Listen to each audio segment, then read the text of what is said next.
بسم اللہ الرحمن الرحیم۔ محترم و ناظرین السلام علیکم۔ قرآن کریم میں جو سائنسی معجزات آج سامنے آ رہے ہیں، یہ اس بات کا ثبوت ہے کہ قرآن کسی انسان کا نہیں بلکہ اللہ کا کلام ہے۔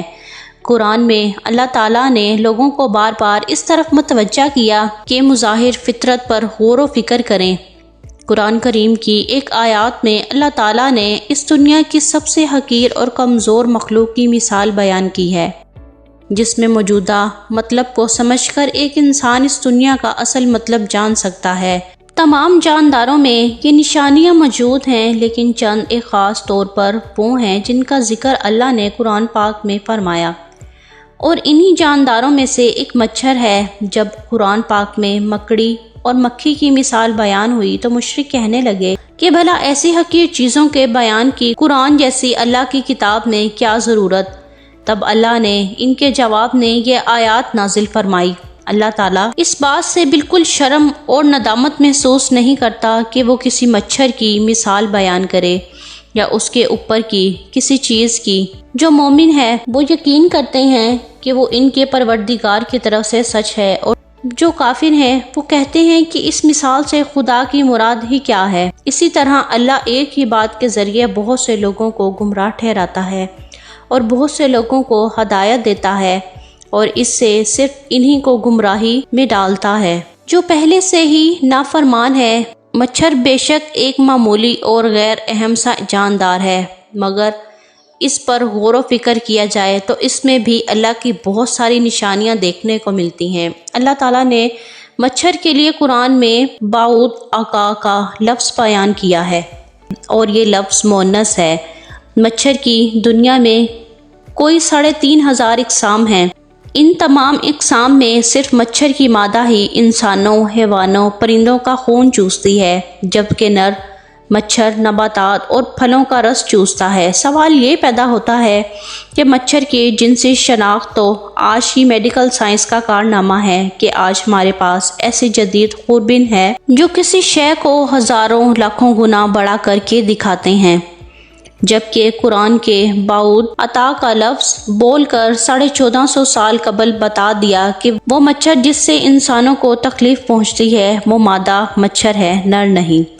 منافقوں نے اگرچہ مچھر اور مکھی کے چھوٹے پن کی وجہ سے قرآن پر اعتراضات کیے، لیکن اگر ان میں تھوڑی سی بھی عقل ہوتی تو اس چھوٹے سے جانور کی سات اور بناوٹ پر غور و فکر کرتے تو سمجھ لیتے کہ اس کے بنانے میں باریک بینی اور عمدگی کی ایک دنیا صرف ہوئی ہے کہ جس سے عقل حیران رہ جاتی ہے۔ امام جعفر صادق اس چھوٹے سے حیوان کی خلقت کے بارے میں ارشاد فرماتے ہیں، اللہ نے مچھر کی مثال دی ہے، حالانکہ وہ جسامت کے لحاظ سے بہت ہی چھوٹا ہے، لیکن اس کے جسم میں وہ تمام آلات اور اعضاء ہیں جو خشکی کے سب سے بڑے جانور کے جسم میں ہیں، یعنی ہاتھی، اور اس کے علاوہ بھی اس کے 2 عضو یعنی سینگ اور پر ہیں جو ہاتھی کے پاس نہیں۔ یہ ظاہر کمزور سا جانور جسے خدا نے ہاتھی کی طرح پیدا کیا، اس میں غور و فکر انسان کو پیدا کرنے والے کی عظمت کی طرف متوجہ کرتا ہے، خصوصاً اس کی سونڈ جو ہاتھی کی سونڈ کی طرح اندر سے خالی ہے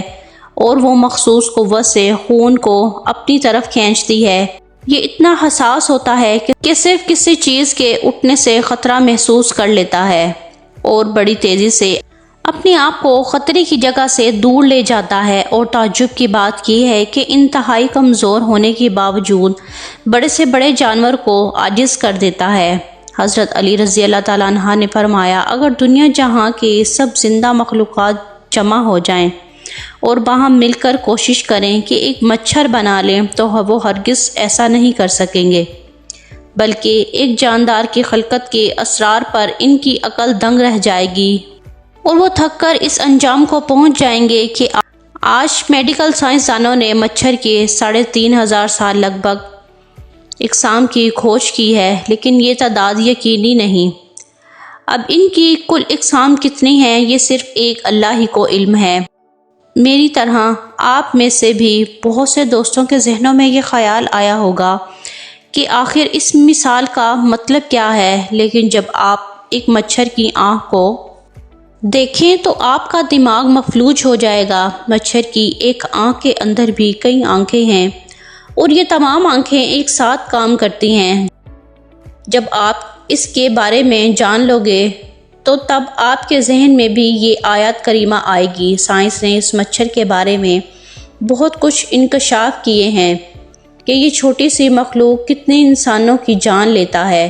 یہ تو بہت تفصیلی باتیں ہیں، مگر چند باتیں ایسی ہیں جو میں آپ سے شیئر کرنا چاہوں گی۔ مچھر کی 100 آنکھیں ہیں جو سب کے سب اس کے سر میں ہیں۔ ایک مچھر کے 48 دانت ہیں۔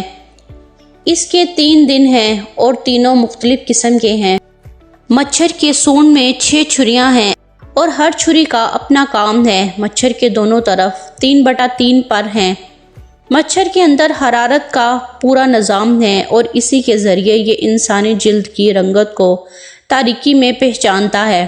مچھر کی سوئی میں نشا کرنے کا نظام ہے جس کے کاٹتے وقت انسان کو محسوس نہیں ہوتا اور کاٹی ہوئی جگہ خون چوسنے سے سوج جاتی ہے۔